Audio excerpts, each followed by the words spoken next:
You are listening to the No Gimmicks, Just Sweat podcast with your host, Eric Logan. No Gimmicks, Just Sweat is dedicated to hearing the journeys and unique stories behind an athlete's training and what drives them. Get inspired to own your life and make the impossible possible. If you enjoy the show, please subscribe so that you never miss an episode.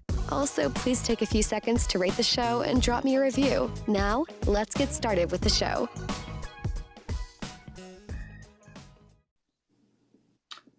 Welcome to the No Gimmicks, Just Sweat podcast, and today we have Reggie Waller as our guest. Reggie, how are you doing? I'm doing good, Eric, and yourself? I am wonderful this morning. Hey, so before we get started, I want to kind of break the ice with you. I know you a little bit, but I want the listeners to kind of get an idea of who you are. So I'm going to throw out some rapid fire questions for you. You ready? Okay. All right. Yes. Training in the morning or training in the evening? I'm both. I just got done a training session actually before this call here. So during the week, I would say it's training in the evening, and then in the week on the weekends, it's training in the morning. And then depending on what's happening with the activities and all, it could be the evening. Okay. All right. Cardio training or strength training? Ooh, being a coach, you need both. You need the strength to complement the cardio. So I'm gonna have to say both on that. Okay. Run on a treadmill or run outside? Oh, run outside. I love it, especially trail running. Being able to see some different views. I'm gonna say, run outside. Oh, you're not a Zwiftie?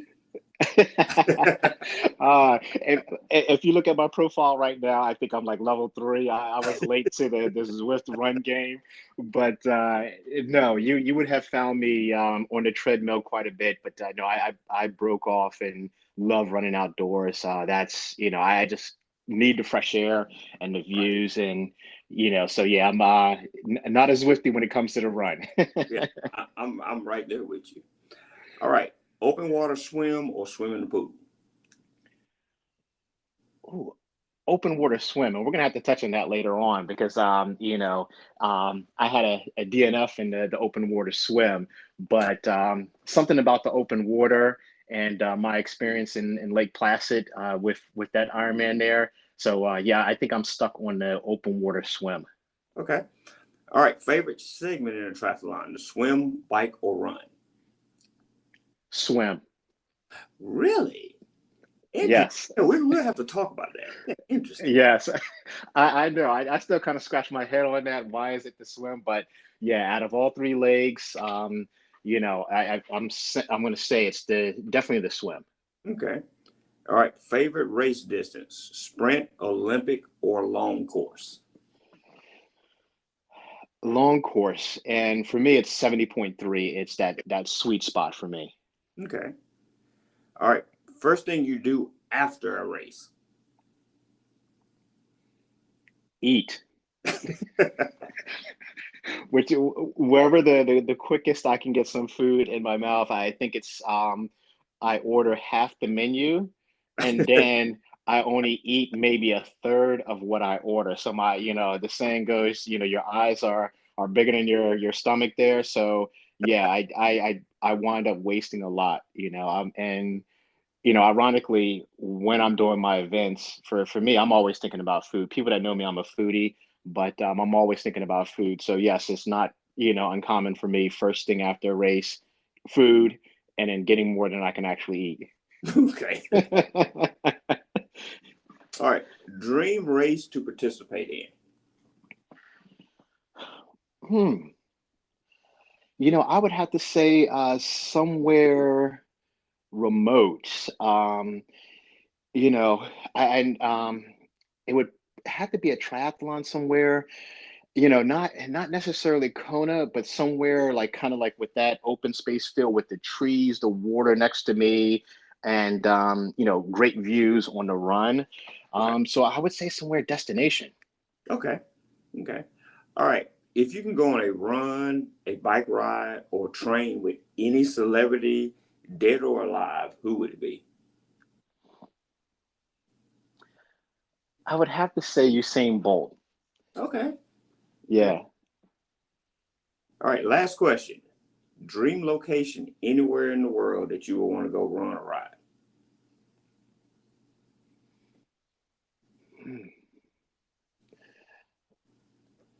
Thinking Europe, somewhere in Okay. Europe. Okay. Yeah.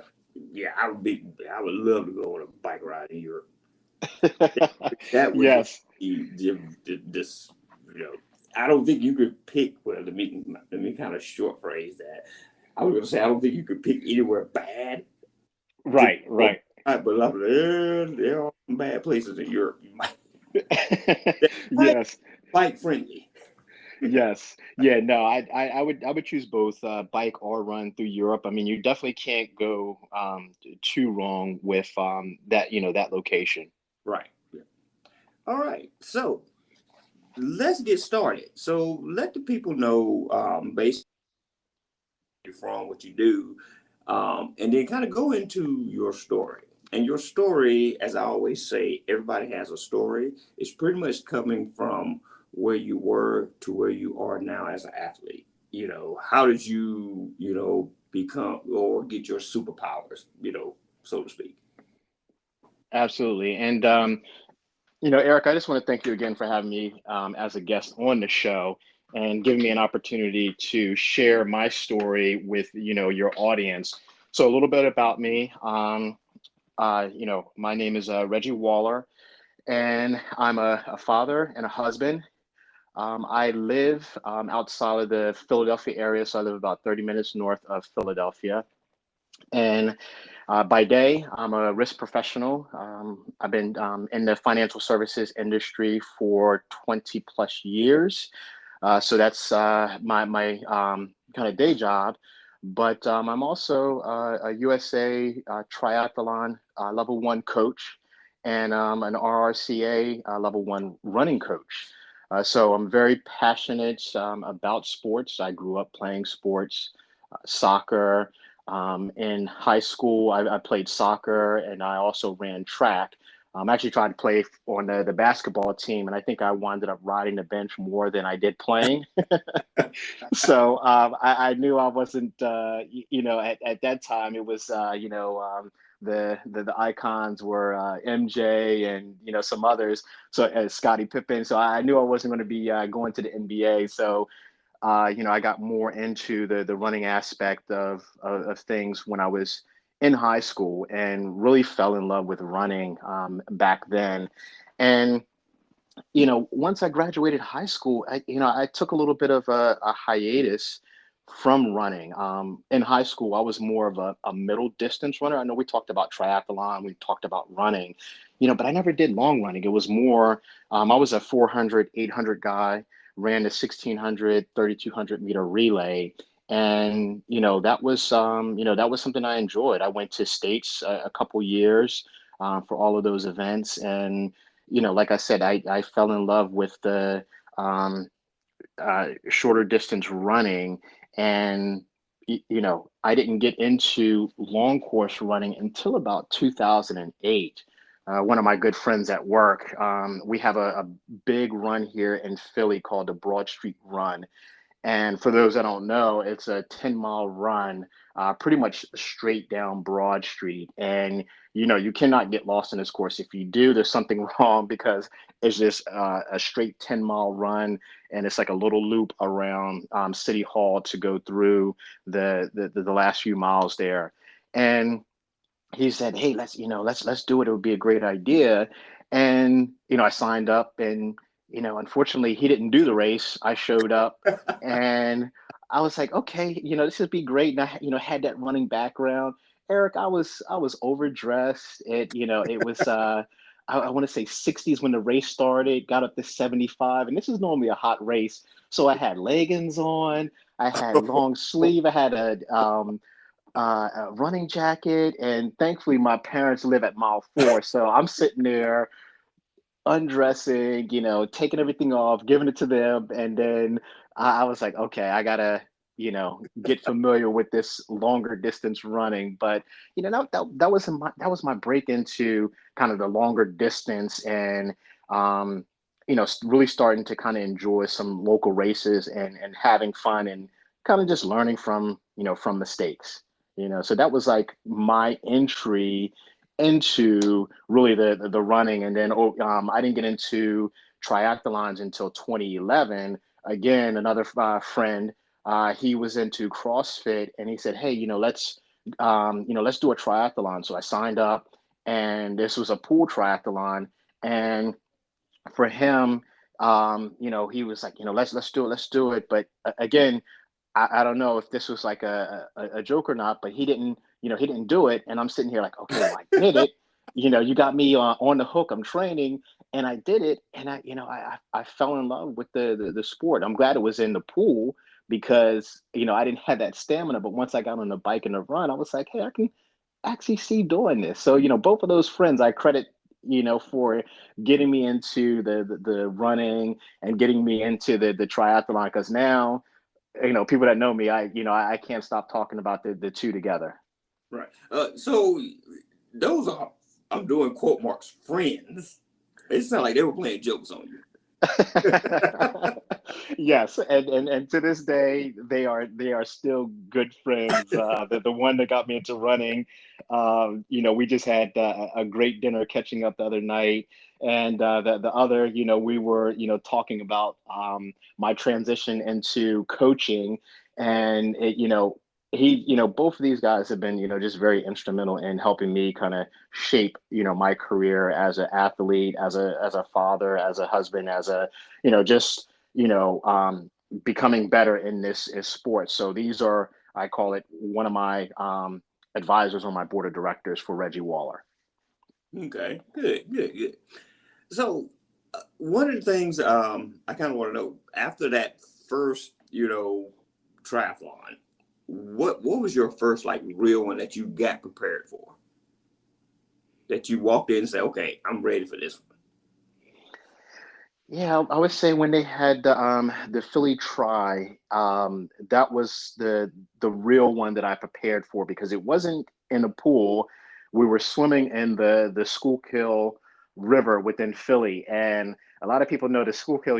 Once you jump in, the waters are very murky, very questionable sometimes, and the running joke is, well, when you come out, are you going to have a third arm, another eye, whatever the case may be? So, there was some hesitation there, but I got over it. I was able to do the sprint distance, and that was the one I really trained for, because I was in the pool, and um, I was self-teaching myself to just do laps back and forth, so that way I just had a little bit of stamina to get out of the water. That was my goal, to be able to swim from point A to point B, whatever stroke, and it was really the freestyle stroke, because I'm not a swimmer by background. And once I got on the bike and the run, I felt good, and I was just like, okay, again, this is great. It was a bigger audience, much more closed course, and I felt a little bit more prepared. As an age grouper, no, I did not podium, but for me, the win was, being able to get across the finish line standing, and everything was in place. Okay. So if I'm correct, you've done like 6 half Ironmans and 1 full Ironman. So what's been your experience with Ironman? Because I know a lot of people, that seems to be their goal or what they strive to, not necessarily the local, triathlons, but, the ultimate goal is to participate in some type of Ironman event. So what's your thoughts and experiences with that? Yeah, I grew up watching Iron Man even before I started triathlon. I saw it, and I remember getting an Iron Man watch from, the Timex Iron Man watch from Sports Authority when they Mm-hmm. existed. And, I was just like, oh, wow. So, my relationship with Iron Man goes back some time. And, as I started to get into triathlon, talking with members of my local club, Philly Tri Club, it was, hey, let's, people were competing at that half Ironman distance. And, you just heard more conversation around that. And I actually didn't do my first Ironman distance, 70.3, I say, until 2016. And then a month later, I did Lake Placid full Ironman. And the reason why I did the 70.3 was I was trying to prepare for the full. So that was kind of like my first introduction into that long course racing. And, I love it. I'll talk a little bit more about it, I think later in here. But, when I went to that 70.3 at Eagleman, I had a little hesitation because I was coming off a DNF a couple years before that in the swim. And I was really, I had still had that hanging over my head. Am I going to finish this 70.3? If I don't finish this 70.3, then am I really prepared for the 140.6 to full? But I was prepared, and that's why I hired a coach who was a former pro. He helped me prepare for that race. And, the long course, I love it. There's something about it. It's just enough for me. It's not too short like a sprint or Olympic, and it's not too long like a full Ironman. But the 70.3 is enough for me to be out there to kind of push my limits. And this September will be number 7 half Ironman for me over at Atlantic City half Ironman, which is a great course. So I'm looking forward to completing number 7 in September. Okay. Well, let's kind of step back a little bit. You mentioned a DNF. I had my first DNF recently. I've been running and racing for a few years, and last year I had my first one. And I know for me, I, in a rush, like, okay, I want to sign up for a race. I want to do a race. But once I got there, part of me mentally wasn't into it. And I just got there to the point of like, yeah, I can't do this. And, and I just stopped. So go into your DNF and, to kind of, and explain, your feelings about it, why it happened. And what did you learn from it?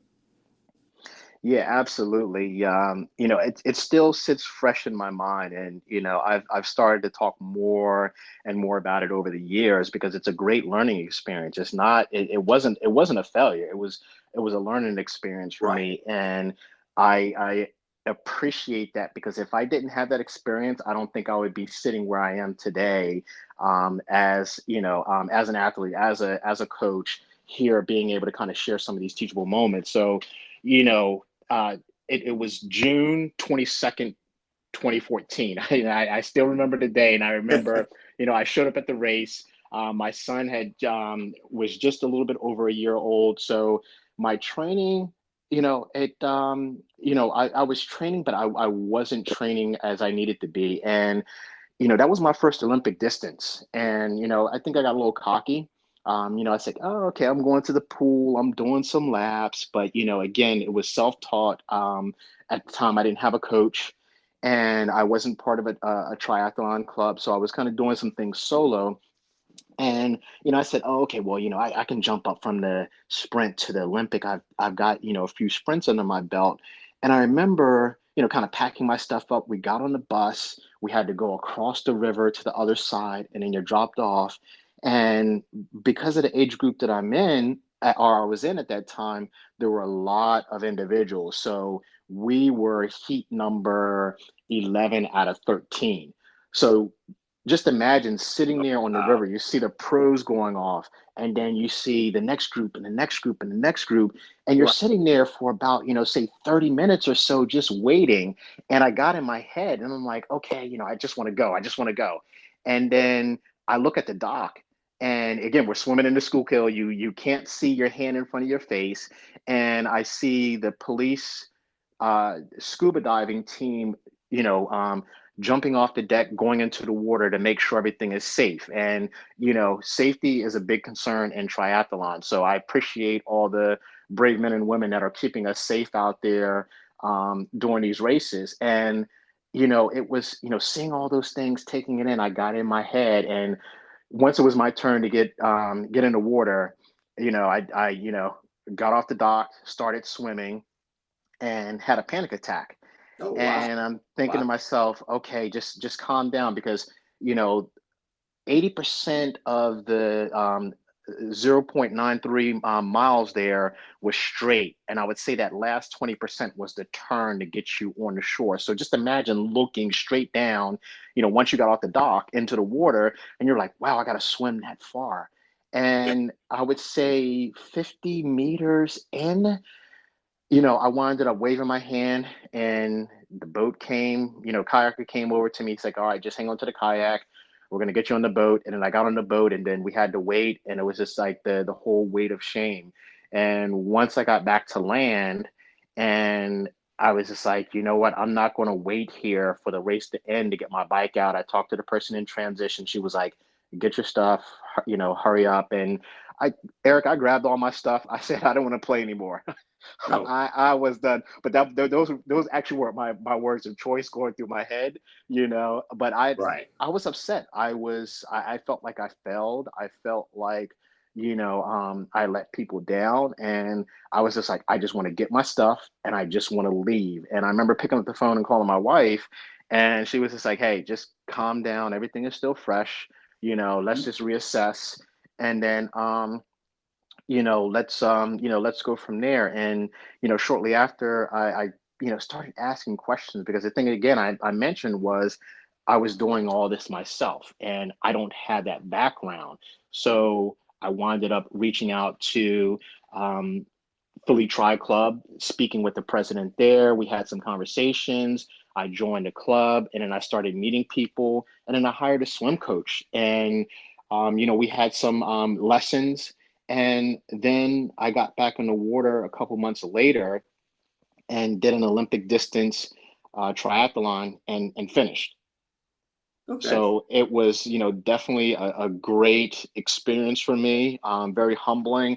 And after I started to talk with people, they started to say the same thing. It's like, oh yeah, I've had a DNF, Yeah. and maybe it wasn't on the swim, maybe it was on the bike because they didn't make the bike cut off, or maybe it was on the run because they were over dehydrated, and their body shut down. So as I started to kind of talk and share my story a little bit more, I was like, okay, this is common in the triathlon space. So being in the running space, you don't hear too much of, did not finish, but Right. triathlon, it's much more, or I should say not triathlon, but multi-sport, because you can have one in duathlon or what have you, but it's a little bit more common.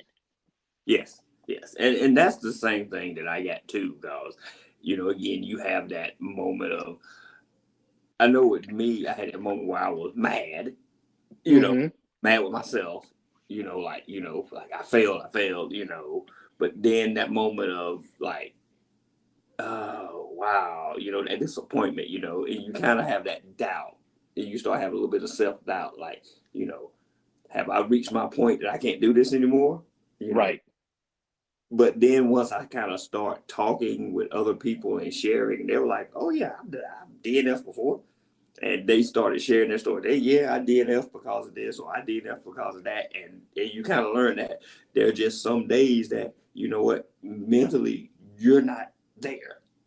Yes. And that's one of the things with me is that mentally, I wasn't there. Yep. Absolutely. And it's all the training that you do, there's still going to be points on race day to where it could be very hot, and no matter what you've done, your body could just shut down, because no matter how much fluid you take in, something just didn't click that day. Or you could have a mechanical error on your bike, and there's really nothing that you can do to fix it and move forward on the race. So there's some things that are going to just be out of your control. Right. It's funny, Eric, I was having a conversation with a pro triathlete the other day, and she mentioned, she shared on her IG platform, which I really appreciated. I really love this individual. She's had over like 5 DNFs, and they were for various reasons. And I'm like, wow, this is a pro here. And, she's being transparent. She's sharing that, hey, I'm Yeah. human, and, I've had several. So I look at my one and I'm like, oh, okay, well, that's, that her story was very encouraging. So I think after having that conversation, this year with her, it really helped me put things into perspective. And it's like, hey, that's something that you can't control. Do your training. But the most thing is, go out and have fun on these races. If you don't finish, that's fine. It's a learning moment for you. Go back, readjust, and then go sign up for that next race, and have fun doing that next race. Yes, definitely, definitely. All right, so let's step back a little bit and let's talk about training. So, what does a week of training for you look like? Yeah, so I'm in the pool a couple times a week.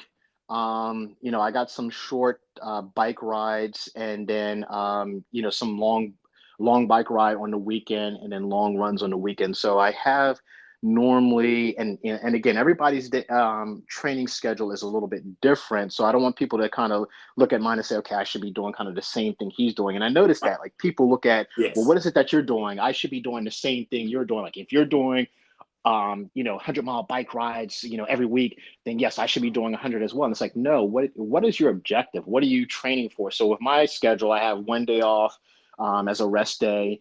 I have some strength training. I have swim, bike, and run, and those are going to, vary on distance and also intensity.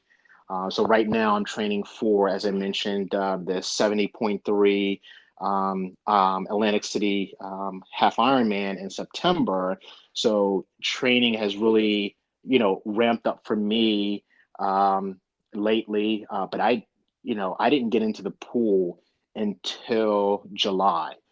And that's very behind schedule. But I can say, Eric, just looking at my times, because I haven't been in the pool since February 2020 due to the pandemic. Right. And in my area, with my gym, they weren't taking reservations. So it was just like first come, first serve. I didn't really feel comfortable. And, they didn't open till almost, I think, like the June timeframe for my gym with the pool. So I didn't jump in until July. And I was a little nervous. I'm like, how is my body going to adapt? Is it going to be, is everything going to come back into play? I'm not going to have the endurance. And surprisingly, my body remember that muscle memory, just it kicked right in. Yeah. And, after the first few sessions, I'm looking at my times and, my workouts, and I'm like, wow, it's actually improving. So, it's the training has been great, and it's just sticking to the training and not really beating myself up to say, okay, Reggie, you should be at this point. It's really just, okay, this year is an outlier year, and I have to be um lenient on myself to say, I'm not starting with 3-4 months of solid training on the swim. The bike and the run, I've been doing a lot of biking and running during the pandemic, but swim, it's been very spotty, but I've been swimming consistently since July, and I was starting to, take advantage of those small wins. Right. And speaking of pandemic, that pretty much threw everyone off. You had races canceled, with things closing and lockdowns. Um, People's training regimens had to change. So how did that affect you? Yeah, so with me being in financial services and being a risk professional, um, I saw things coming in December. So, we saw things happening in December, and we're monitoring and kind of looking at that space for a period of time. So once things started to shut down, for me, I was still working at home, but I was spending more time making sure that our organization was able to transition all of our employees around the globe effectively from the office to home. So things didn't really die down for me from a work standpoint until maybe the April, May timeframe, 2020.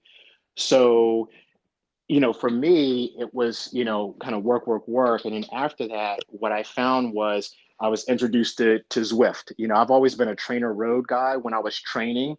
Um, and I was introduced to Zwift, and I got, won a free year membership. And I was like, okay, well, let me go ahead and kind of see, what this Zwift is. And at the time, Ironman, they were introducing the virtual races. So I was like, well, let me just sign up for a virtual race, kind of see how it is. and, just try to do something to keep myself productive. So I was actually riding on Zwift over my lunchtime. And then I was riding Zwift in the evening. And when I share this story with folks, it's, you know, I winded up losing 20 pounds over a period of time because I was I spending more time kind of cycling and spending more time on myself. mhm. And when I was able to actually go out and run on a local trail, I noticed my run times dropped by almost a minute. And I was trying to think to myself, and I was showing folks, I'm like, wow, my run is getting better. And they said, well, it's a correlation. You think about it, you're biking more, you have a higher cadence, and Mhm. then your turnover on the run is helping that. And I was like, yes, that's correct. So it really helped me um, mentally and physically just by doing that. And then I fell in love with Zwift.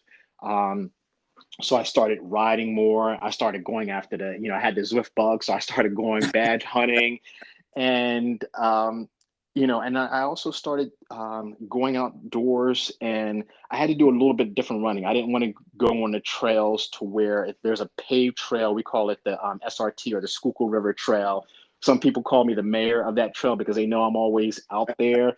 And on a Saturday or Sunday, I'll probably wind up bumping into two or three people that I know that are riding or running.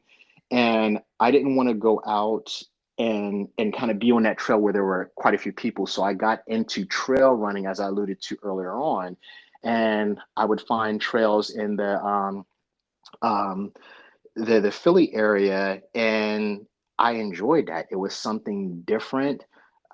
I have two left feet, whether I'm dancing or running. So me doing trail running was definitely an interesting feat, but I can thankfully say I don't have any badges of honors of busted up knees or elbows or any kind of rock rash, so to say. But it was a good experience. I did something different. I got out of that comfort zone of just always swim, bike, run. I did the trail running. I actually had someone come that I met through on Instagram. He came from Atlantic City. So Atlantic City to Philly is about an hour and a half, hour and 45 minutes. And we had connected through Instagram. He saw me doing the Ironman virtual races, and he kept asking questions, he was curious. So he said, hey, yeah, I see you posting on Instagram, and I see these pictures from your trail runs. I want to join you on one of those. So I was a little hesitant. I'm like, well, hey, this is the pandemic, and I was like, okay, well, you can come. And it was just him, and we were able to social distance, and he enjoyed himself. Eric, he I took him through a little river. I said, okay, you ready to get wet? And he said, yeah, let's go ahead. So I said, okay, what we're gonna do is we're gonna, go through this river here. And we were, more than ankle deep going through. And there were these two women sitting on the opposite side of the bank, and they were sitting there looking at us like, what are they doing? And I could tell you, this guy, he just enjoyed himself, and every time we got together, he was always telling folks about his experience crossing that river. And I've made a good friend here, and I'm actually coaching him upcoming duathlon actually next Saturday. So I'm looking forward to going out there and supporting him. So we've made like a great friendship, and this is all through social media. So the pandemic really allowed me to meet some new folks, enter the coaching space formally by becoming a certified coach through USA Triathlon, and then through the Road Runners Association as well. So I turn lemons into lemonade here. Right, exactly. And you will eventually get your badge of honor on the trail. I have a Yes. I have a big gash on my knee. That's why I got my badge of honor earlier this year. Yeah, I'm not worried about the road rash per se. If it happens, it happens. But I think there's still a couple. I'm still doing some trail running, not as much as I used to. But there's some places upstate Pennsylvania to where I want to go. But as I was reading, I saw there could be hunting or black bears. And I said, yeah, I don't want to be mistaken for, some kind of animal. And then I don't want to run into a black bear. So I do, depending on what trail I'm running on, I do have some kind of mace, but I know mace and a bear, Yeah. that's not going to do nothing. That's like taking a knife to a gunfight. So, but I'm not going to let that discourage me and not allow me to run on the trail. I'm like, hey, I'll go, and a couple of friends offer, say, hey, we'll go together. But I've seen the views from these trail runs, and the lookout is just unbelievable. And I think that's what I want to do, is just go for the experience. Yes. Yes. All right. So let's talk about swimming for a moment. You are a triathlete.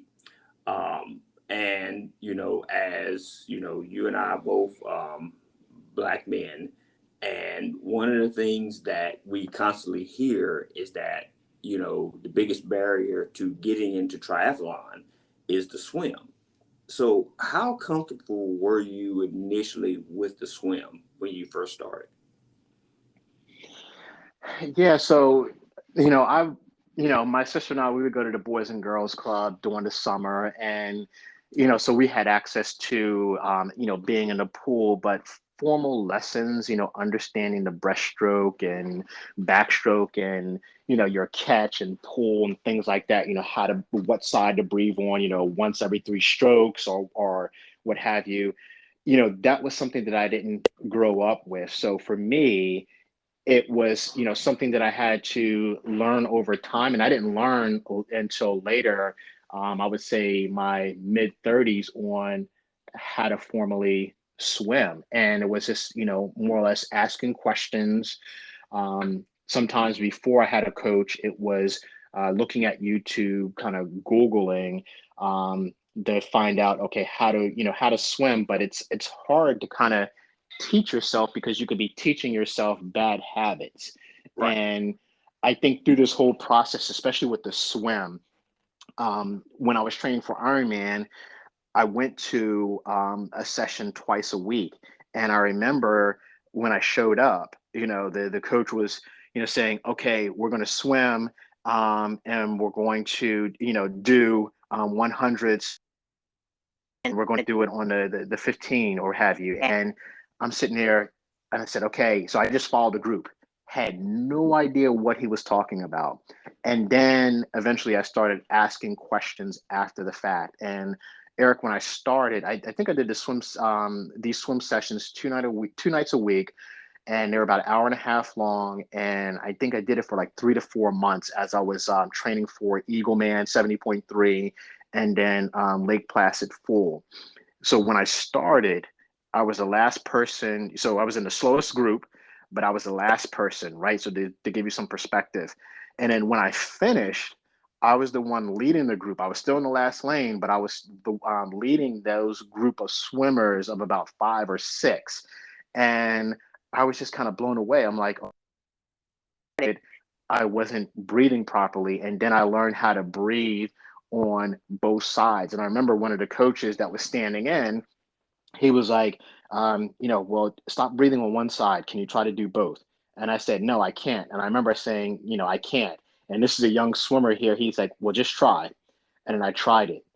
And then after that, it just clicked for me right away. And I was just thinking about it yesterday during my swim. I'm like, wow, I can still breathe on both sides. And I remember when I said I can't, but I didn't even try. I just said I can't.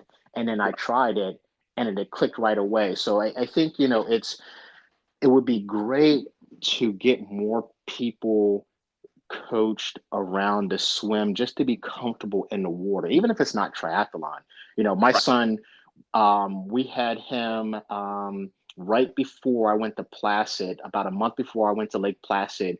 We started him out in swim classes, and he's still taking, like, he's at camp now, and he's taking swim classes, and he's enjoying it. And I wanted him to get comfortable in the water. I didn't, I'm not looking for him to be Michael Phelps, but I just want him to be able to be comfortable in the water, to a pool party. And if the friends want to swim laps, hey, that's fine. I swim across the pool the fastest, that's fine. But I just wanted him to have some introductory into swim, so that way Mhm. he can have fun and not have that fear of the water.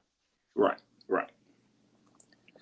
So As a athlete, as a coach, as a working professional, as a family man, how do you find balance, in your life to kind of blend all that together and, perform again, we're age groupers, we're not, pros or elites, but we want to perform at our best, so how do you find that balance in your life to do that? Yeah, it's tough. I wish I had more time to train. And then when I'm training, I'm like, wow, I miss spending the time with, family and doing certain things. And there's creating that balance. It's like what's important. And, you know, the job is first priority. And, of course, family is second. And, you know, if for me, the balance is, I need to be healthy mentally and physically. And because if not, then I can't do any of those things. Right. If I'm laid up in the hospital because I have, high blood pressure or, something, happens to me, I'm no good to my job. I'm no good to my family. So for me, it's, okay, if I can't go and do my long workout, then can I at least get maybe say 20 minutes in? So this morning, I was scheduled for a long bike ride, but I had to, cut it down a little bit because, I wanted to spend a little bit of time with the little guy this morning. And, we woke up a little bit later because we were all tired and we were having a great time just kind of catching up.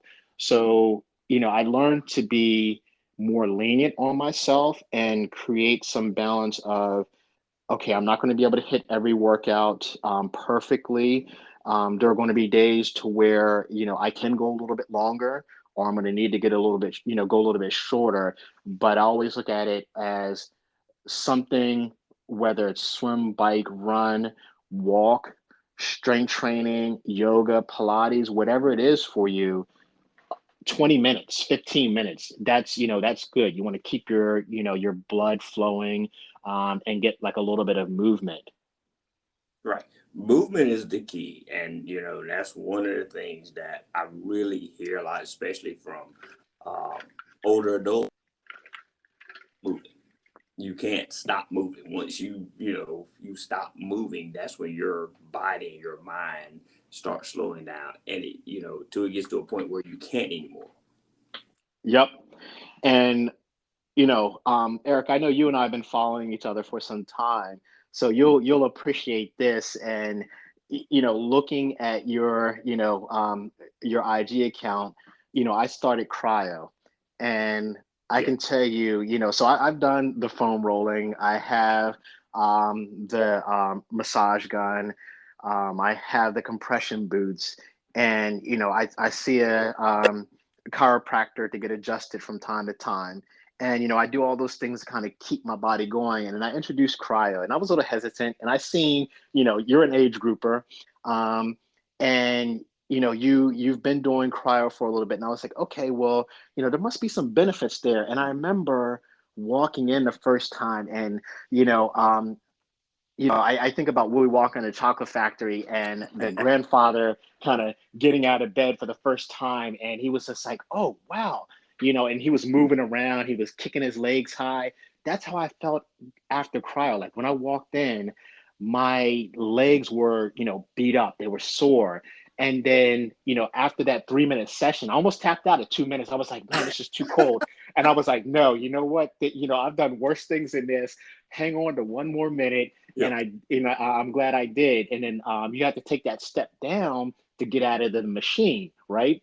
So Right. once I took that step down and I felt my joints moving a little bit further, I felt like that grandfather off of the original Willy Wonka and the Chocolate Factory, and I was just like, "Wow, this is great!" And I'm like, "This is what Eric was talking about." Like, there's that movement in the body, and people think you just have to train, train, train. You have to fuel. You have to, pamper the body. And I'm not saying going out and getting all these, high-end massages and, bringing a masseuse to your house and things like that. No, you can foam roll, do the Right. basics. Yeah. But you got to keep your body going because I'll be 48 this year, and I want to be doing this until you know I can't do it no more. And today is not the day, so I'm going to do what I need to do to keep going. I'm having fun with it, and the body's like an engine. You got to keep it oiled. You got to keep everything lubricated. So I'm going to do what I need to do to keep going for many more years. Yes, yes.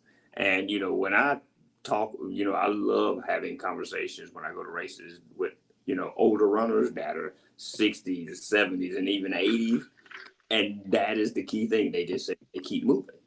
You know, it's not like, okay, I'm trying to get on the podium or I'm trying to get a new PR or anything. It's like, hey, this is keeping me moving. They like, even if you just get out and do a 1 mile a day, that Hmm. that's 1 mile of movement you've done. That's 1 mile that keeps you going. Yes. All right. So, what is your inspiration? Is there anything or anyone that keeps you going daily that inspires you? So I talked about family, and I would say one of the biggest inspirations is my dad. Um, he was in the Marine Corps. Served 23 years, retired sergeant major, and I saw how well respected he was. Like he, how much passion he had for what he did, and with the soldiers that were under his command. And that always just admired me. One of the phrases that I think about, that he said was, a man is only as good as his word. And I always try to carry that through. Is if I say I'm going to do something, do it. And I see some folks that are like, well, yeah, you run faster than me. I don't want to slow you down. No, if Yep. you want me to, so that good friend that I told you about that signed up for had me sign up for the triathlon, and then he did not show up, or he didn't sign up, I should say. He wanted to do the Broad Street Run, and he was like, "Oh, you're faster than me." And I remember I said, "No, I will run it from beginning to end with you." And we ran, Eric, the 10 miles. Right. And, I was just like, no, so those words that my dad ingrained in me, still stick with me. I think about one of the young ladies I was mentoring. She's a first lieutenant in the National Guard right now, and she's on a 2 week um, annual training. And I remember I was coaching her on her first marathon, and I drove about an hour and a half, hour and 45 minutes from the Philly area to Atlantic City, and she had no idea that I was going to be showing up. And I was waiting for her at mile 13, and she ran by me on the boardwalk. And, it was, she didn't see me, and I was trying to be incognito. And then I just kind of ran behind her and, just, followed her along. And then next thing you know, like shortly after, I passed her. She was like, wow, that guy looks familiar. And then I started running next to her, and she just kind of broke down crying, like, oh my gosh, and we ran the next 13 miles together. And, again, being there to support, folks around me is a big thing. People that know me very well know that I will give my all. And I think that just comes from seeing my father and the work that he did. um he was as one of his tours within the Marines was a drill instructor. So you think about all the new recruits Right. that come in. um my dad is very quiet, and I can't see him as a drill instructor. It still amazes me to this day. But I think about all the troops' lives that he impacted for that tour that he did through Paris Island. So I think of, no, I did not serve in the military.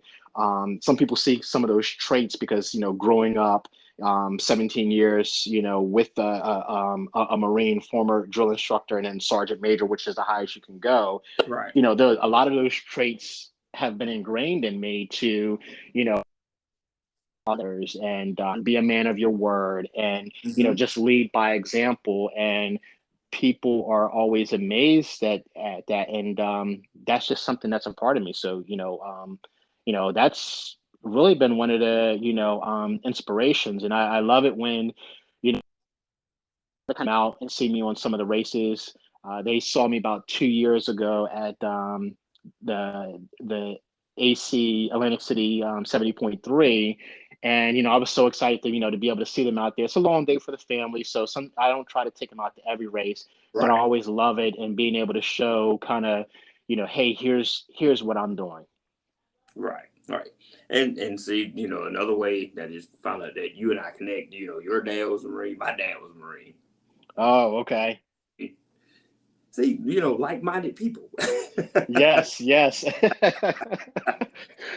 Absolutely, absolutely. So, I hopefully I didn't let them down because my running shoes aren't shining. They're dirty. There's no way to shine them. But I can tell you my professional my work shoes definitely have a shine to them after all these years.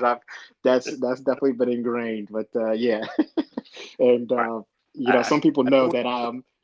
I Go can. ahead. All right. So this is a two-pronged question. Yes. Okay. Your proudest moment as an athlete, and then on the flip side, your worst moment or biggest mistake as an athlete. So I would say my proudest moment as an athlete would be finishing Ironman Lake Placid. That was a tough year, but a very good year as well. So just to give you a little bit of background, which I didn't share a lot in the beginning, but leading up to that half Ironman race in June, I had taken a new role altogether. So I was on a new team in May of 2016. So I had to, I went from being into a role to where I had flexibility to now I went to a role where I was on call 24/7. And I was actually reporting into my mentor, which is a great experience. But then that May, a couple weeks into the role, my father-in-law had passed. So at that point, training stopped. We went down to Atlanta for the funeral. I had to make sure my wife was, taken care of and in a good space. And then training resumed.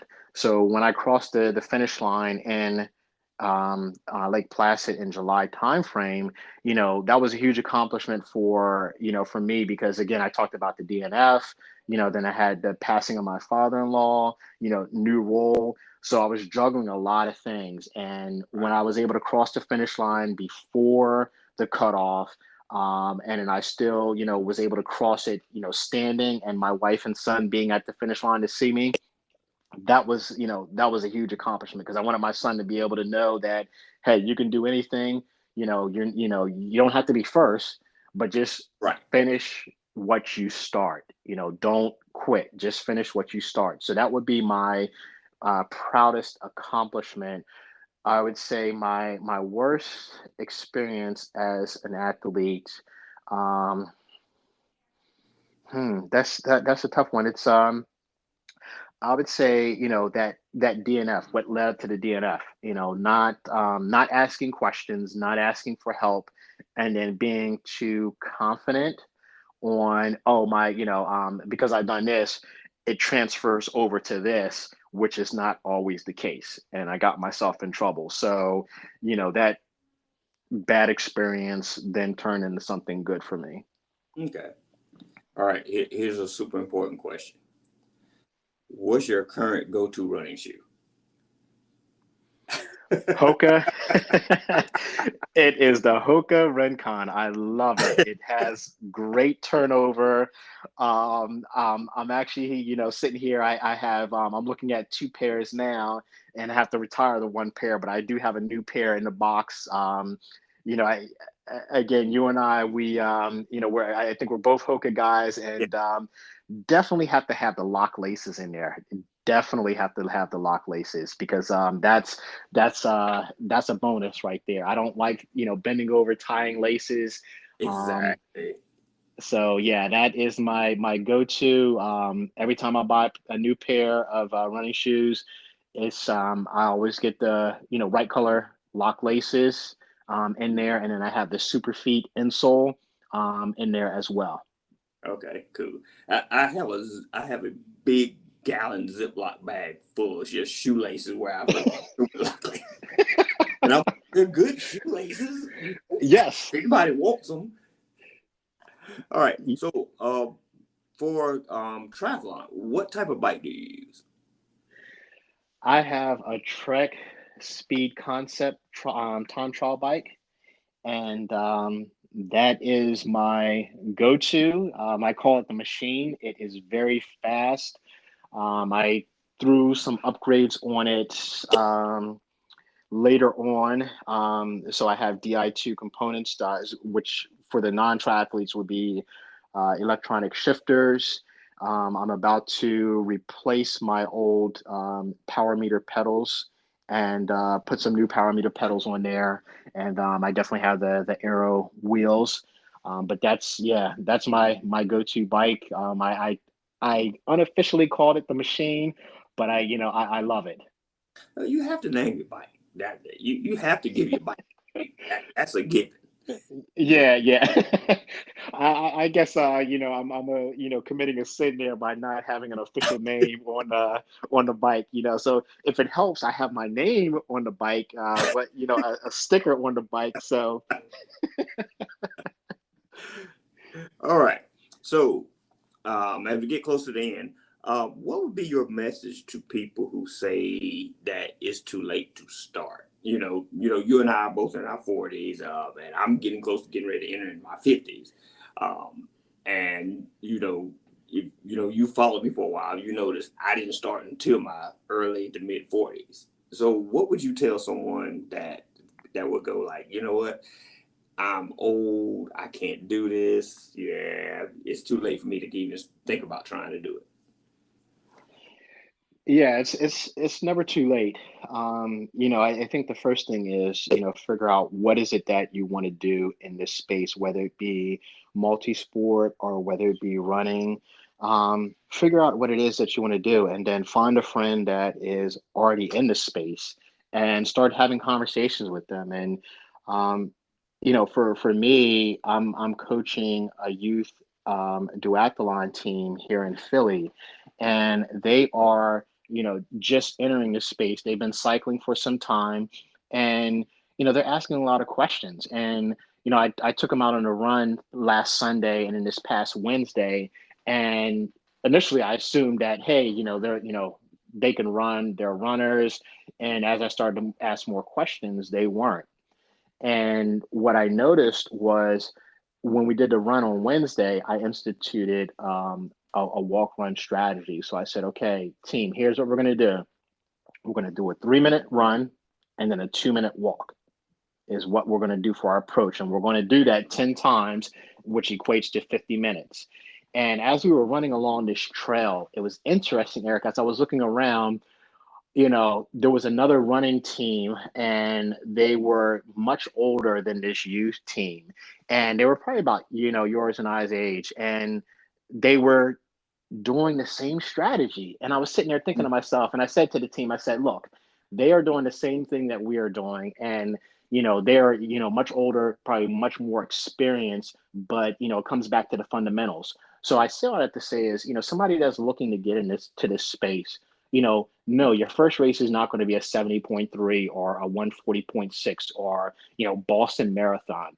Sometimes you need to just step back and, just focus on, okay, you know what? Maybe I just need to do a walk run strategy, or, some kind of, breaking it down into short goals to then equal up to those bigger goals. So no matter your age, it's never too late. You just got to learn the basics, work with people that's already in this space, and then start breaking, things down into smaller goals. Once you start accomplishing those smaller goals, then you can go for those medium and then long-term goals. But you got to start small so that way you don't get discouraged. And learn from me as I talk that enough to where I was like, I thought I had enough under my belt, and I tried to go a little bit too big.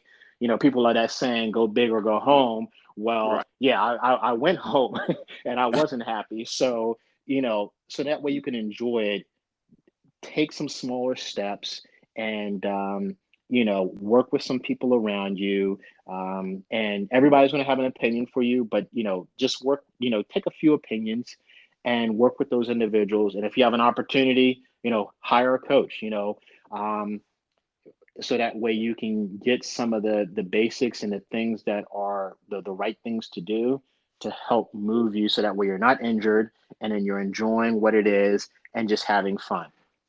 Awesome. Awesome. All right. So what is a non-running, non-athletic fact about you that most people don't know? Hmm. So I don't share this a lot. So the I'm very big into mentoring. So in '99, I joined Big Brothers Big Sisters as a mentor, and my little brother is now 32 years old. We're still when we started a relationship. Um, I thought it was going to be for a year, and then I was going to take a break. I wanted to give back to the community, and we're, like, we look at ourselves like real good brothers to this day. He's godfather to my son. Okay. He lives not too far from me. And one of the things that, I don't tell people a lot, because I don't want people to think, oh, okay, so if I do this, then I will get recognized on a national level. But I remember sitting at my desk one day at work, and then I got a call from an unknown caller. And I was like, well, let me just answer it. I don't know who this is. And let me make sure everything is okay. And I remember answering the call, Eric, and it said, hey, this is so and so from the office of the White House. And I was like, huh? And I was thinking that it was a joke. And they said, hey, you've been nominated to receive an award, and President George W. Bush is going to be in Philadelphia on X date. Would you be available to receive this award for mentoring? And I'm thinking to myself, okay, this is still a joke. Who is this, playing a joke on me? And Right. then they gave me a number to call back. So maybe 15, 20 minutes later, or later that night, I called back the number, and it said Office of the White House. So, fast forward, it was probably about a week. I had to do like a whole background screening, give them my Right. social and everything like that. And here I was on the tarmac in Philadelphia, standing, waiting for Air Force One to come. And I was recognized. President George W. Bush at the time got off of the plane. I'm standing there at the foot of the steps waiting for him. And, he recognized me for my years of mentoring with the organization. So this wasn't political. Like, a lot of people see the picture and they think it's political affiliation. It was like, no, he had a program where he was going, recognizing members of the community um, for their service. And I was just like blown away. I'm like, what is happening here? Wow. Like, this is unbelievable. And, again, I just did it because I wanted to give back to the community, and didn't know that somebody was actually watching. Like, within the organization of Big Brothers Big Sisters, they nominated me for this award, and I was just blown away. So it was funny when I got the official picture to put up in my office. They said, hey, you here's a card that you can use to go ahead and get additional pictures. So I walked into Walgreens, gave them the picture, and I said, hey, I need copies of this. They said, oh, we can't copy that. That's an official picture, so we can't make copies. And I said, oh, well, do you need this card here from the White House? And then they said, oh, okay, now we can make some copies for you. So I was kind Wow. of blown away that, it was definitely an experience to be shared. And I shared it with my son, letting him know again, going back to my parents, they did a lot of volunteering between church, the Marines, the community. And, it's not something that I wore on my sleeves. It was something that I did to give back. So, that's something that not a lot of people will know about me. Even if you're looking at my social media account, you will, not notice that. Right. Right. All right, Reggie, it has been awesome having you on the show. So what's next for you? Are you training for anything now? You getting ready for any races? So what's next for me is the Atlantic City 70.3 in September. And then I think the week after, I'm doing the Philadelphia Distance Run, which is a half marathon. And then in November, I'm doing the Philadelphia Half Marathon. And then I think, Eric, that's going to wrap up my season for 2021.